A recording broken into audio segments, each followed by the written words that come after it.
এই সম্মেলনের প্রধান লক্ষ্য বাংলাদেশটাকে গণতন্ত্রায়নের চূড়ান্ত রূপ দিতে হবে। স্বৈরতন্ত্রের পতন হয়েছে, আমাদের ছেলে মেয়েরা রক্ত দিয়েছে। গত 16 বছর ধরে বিএনপির নেতা কর্মী ভাই বোন শুধু যে রাতে পালিয়ে থেকেছে, দিনের পর দিন জেল খেটেছে, নির্যাতন ভোগ করেছে তা না। প্রায় ৫,৫০০ বিএনপির নেতা কর্মী জীবনকে উৎসর্গ করেছে। কিসের জন্য? গণতন্ত্রের জন্য। চাকরি পাবে ছেলেরা, তার মা বাবা এই চিন্তা করে। কর্মশেষে তারা তাদের পাশে গিয়ে দাঁড়াবে।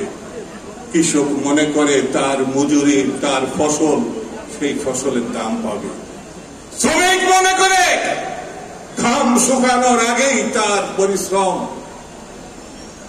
সার্থক হবে, সে তার নির্দিষ্ট বেতন পাবে।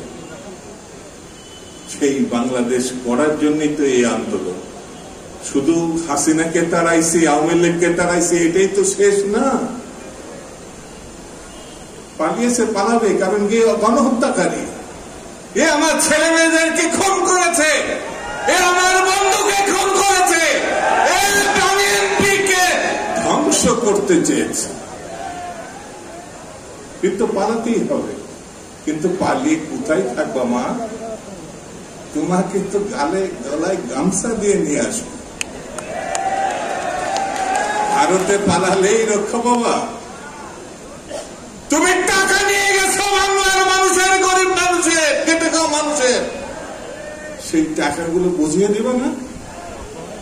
এখন নাকি আবার ইলেকশনের চিন্তা করছে। আমি জানি না, মাথাকে ইঁদুরের গর্তের মধ্যে ঢুকিয়ে আস্তে আস্তে বের করার, কয়েকটা ফুসুর ফাঁসের করে ছাত্রলীগের মিছিল করার একটা কথাবার্তা শোনা যাচ্ছে।